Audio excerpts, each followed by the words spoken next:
A lot of people like to pretend that Gen X just woke up one day and decided, nah, religion's not for me. But that's not how it happened. We didn't leave Christianity in a single dramatic moment. We drifted away, quietly, culturally, long before we ever learned words like deconstruction or counter-apologetics. And tonight, I want to talk about why. Welcome to the Mighty Philbert Show! It's the Mighty Philbert Show! Hello, Mighty Ones. I am the Mighty Philbert. Yes, the same guy you found lying mostly naked on your lawn at 6 a.m. on New Year's Day. I just have to ask, though, was the water hose really necessary? I mean, come on, my nipples are still hard from this. Oh no! Anyway, if you watched the State of the Philbert, you already know this channel is shifting its focus a bit, not away from skepticism or critical thinking, but towards something deeper. Because if we really want to understand why so many Gen Xers walked away from Christianity, we can't just talk theology. We have to talk culture. Movies, books, music, comedy, all this stuff that shaped us while the church was busy telling us to stop asking questions. So let's start here. Gen X grew up watching authority fail in real time. I mean, look at it. You had Watergate, Vietnam, Iran-Contra, televangelist scandals, corporate greed, and political doublespeak.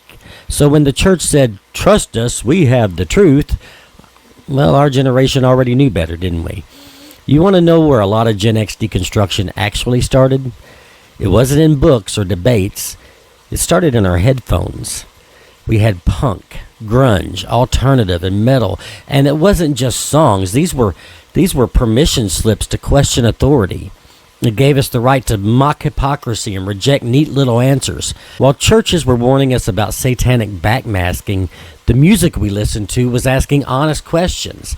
Questions about pain and identity. Questions about meaning. And then we had movies and television, and Gen X movies didn't sell us heroes. They sold us liars. I mean, really, think about it. Authority figures were incompetent. They were corrupt. Most of the time, they were absent. Institutions were untrustworthy. Happy endings came with asterisks. And then the church comes along and says, but this authority is different. Well, we'd already seen that movie, and we didn't buy the sequel. And then you had like stand-up comedy, which did more damage to unquestioned belief than any atheist YouTube channel ever could. Comedians like George Carlin didn't just mock religion, they exposed how ridiculous unquestioned authority sounds when you say it out loud. And once you laugh at something honestly, it's very hard to ever fear it again. And, a lot of us were latchkey kids. We learned independence early. We learned self-reliance, which means we also learned that morality didn't magically disappear the moments adults weren't watching. It turned out that we didn't need a divine threat to be a decent human being. While culture was evolving, Christianity, at least the version many of us were raised in, doubled down on certainty. No nuance, no questions, no ambiguity. And that rigidity clashed hard with the generation that had already learned to live with uncertainty. Most Gen Xers didn't leave Christianity in anger.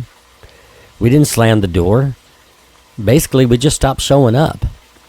We realized the answers no longer matched the questions we were asking. And by the time the church noticed, we were already gone, man. Understanding why Gen X walked away isn't just about the past. It explains where we are now. It explains where we are culturally, politically, and even spiritually. It explains why many of us are allergic to tribalism and why we distrust institutions. Why we value authenticity over certainty, and why so many of us still care deeply about ethics without needing belief to get there. And this is why the Mighty Philbert is leaning into Gen X culture going forward. Because our story didn't start with debates. It started with mixtapes. It started with VHS tapes and late night TV. And there's still a lot there that's worth unpacking. So if that sounds like your story too, then all I can say is welcome home. So until next time, remember, you don't have to be religious to do the right thing. Take care of yourselves, take care of each other, and stay mighty, everybody.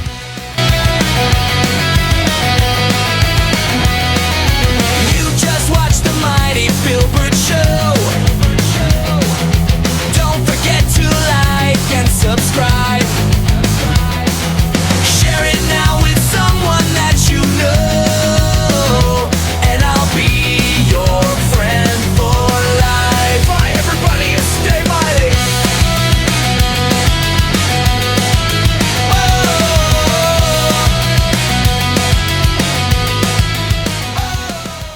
This is an Okie Doke production.